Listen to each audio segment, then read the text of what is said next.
May 24th, 2026 marks Bob Dylan's 85th birthday, and the man who reshaped what popular music could say has spent the last several decades saying something nobody saw coming.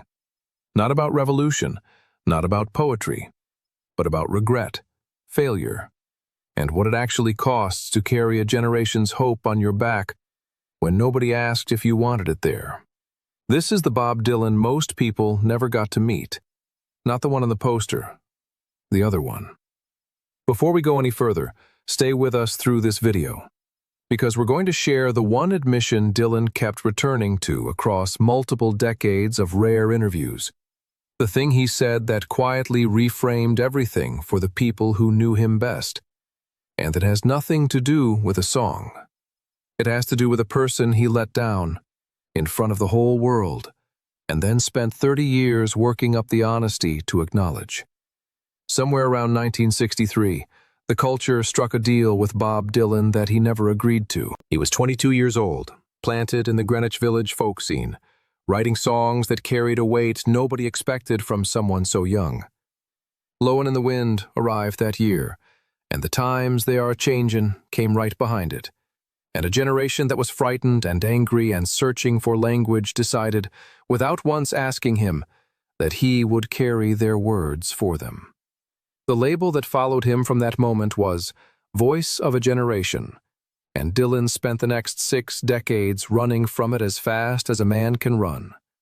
In his memoir, Chronicles, Volume 1, published in 2004, he described that pressure with real frustration, writing that he never wanted to be a Pied Piper, that the expectations people had pressed onto him felt less like an honor and more like a cage built entirely out of other people's need. What he wanted was to write from inside his own experience, to chase his own artistic questions, and what the movement wanted was a symbol, and those two things were never going to be the same person.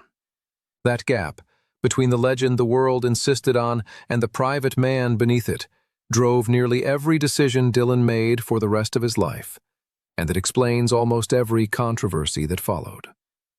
Newport, Rhode Island, July 25, 1965.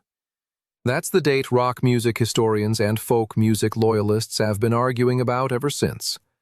Dylan walked onto the Newport Folk Festival stage with an electric Fender Stratocaster and a full band behind him, played 3 songs into a crowd of folk purists, and the response from the audience was something between confusion and fury. Pete Seeger, who had devoted his life to American folk music and to the idea that songs could carry social justice across generations, was reportedly so disturbed by the distorted electric sound that he wanted to physically cut the power cables.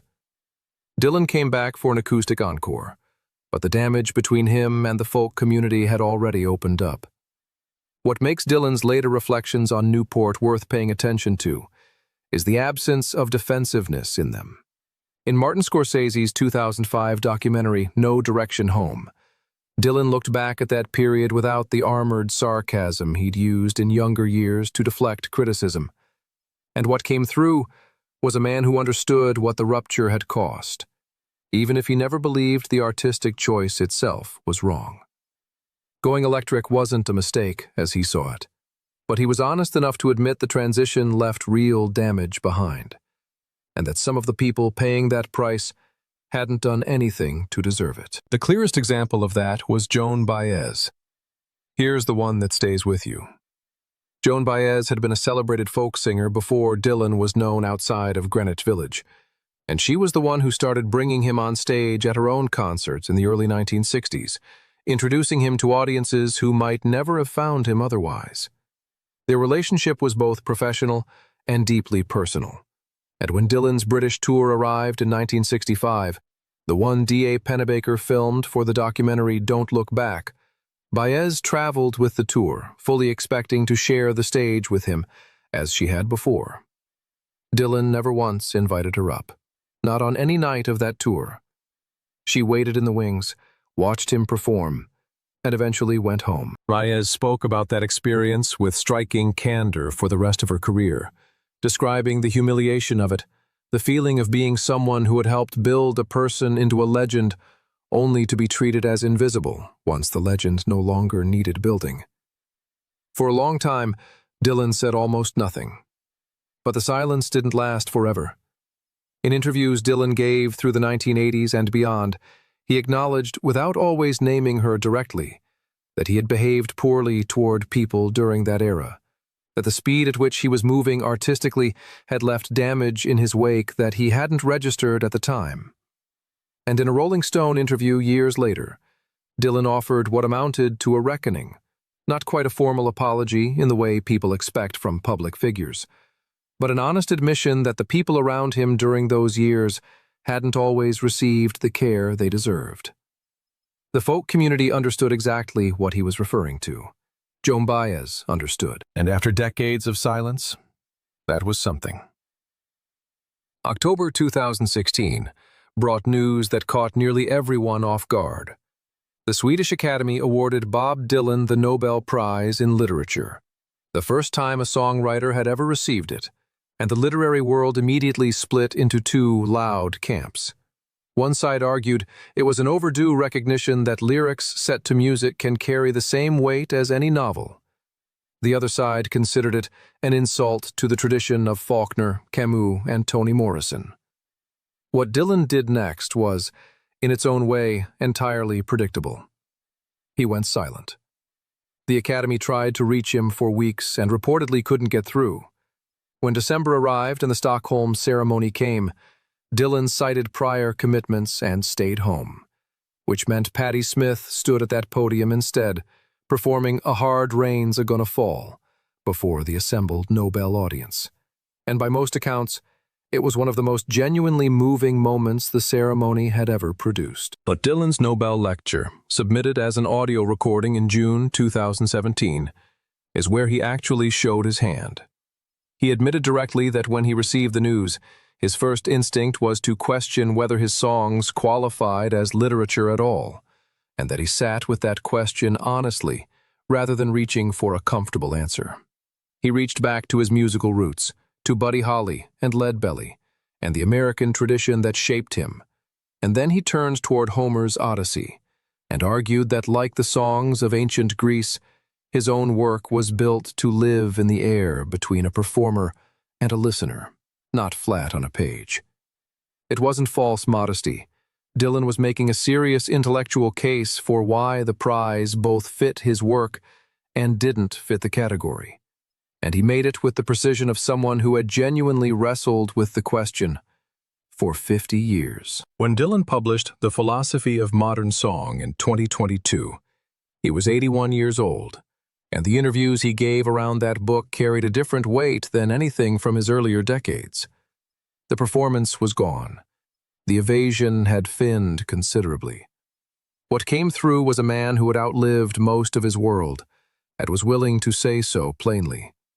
He talked about mortality the way someone speaks when they've stopped being afraid of the word, with a clear-eyed familiarity rather than theatrical resignation. In a 2022 Wall Street Journal interview, Dylan acknowledged that thoughts of death had become a constant companion, part of the daily air rather than something he pushed away. Losing Johnny Cash had done something to him that never fully healed. Cash had written Dylan a fan letter in the early 1960s, when Dylan was barely known and Cash was one of the most famous voices in American country music. And Cash had defended him publicly in years when plenty of established artists were dismissive. That kind of loyalty, freely given before Dylan had earned it from Cash's perspective, was not something Dylan ever forgot. And Cash's death in 2003 left a particular kind of quiet. The most difficult thing Dylan ever said publicly about his own work, though, came earlier, in a 60 Minutes interview with Ed Bradley in 2004. Dylan talked about those early songs, Blowin' in the Wind and A Hard Rain's A-Gonna Fall, and the whole run of compositions that had made his name. And he said he no longer knew how he had written them. The access he'd had to something back then, some source he couldn't name precisely, wasn't available to him anymore. He could get on a stage and perform those songs every night, and he still does, but the place they came from had closed. He described it as a wellspring that existed once and couldn't be returned to, and he wasn't performing humility when he said it. Dylan was reporting a fact, as clearly and simply as he knew how. None of that means Dylan stopped. The never-ending tour, which has carried him across the world for nearly 4 decades, keeps going because the impulse that drives him has never been nostalgia. It's been the forward motion itself, the refusal to become a monument to his own past. The folk community never entirely forgave him for Newport. Joan Baez built her own extraordinary career that needed nothing from him. The protest movement found other voices, other anthems, and kept moving.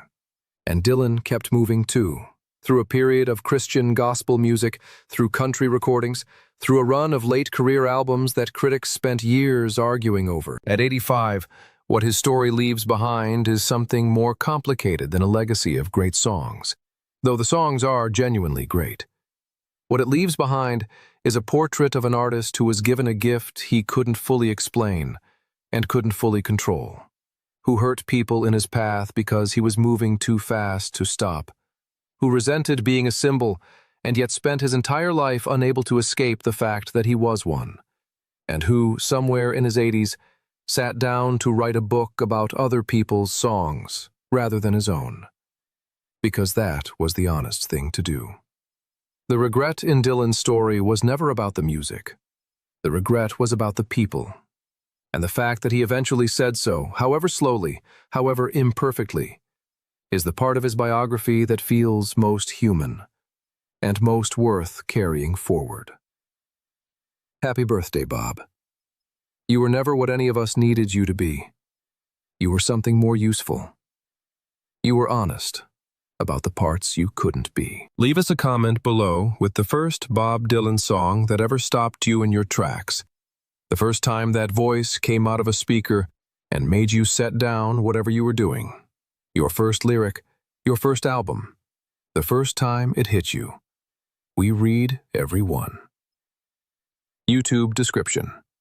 Bob Dylan turns 85 on May 24, 2026, and this video tells the story most birthday tributes leave out.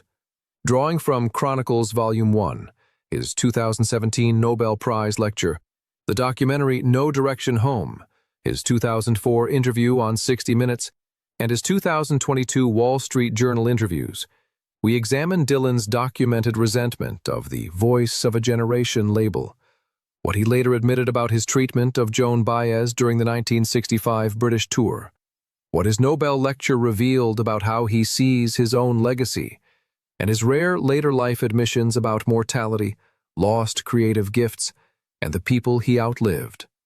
No invented quotes, no mythology, just biography told with honesty, for listeners who loved Dylan's music deeply and want to understand the man behind it.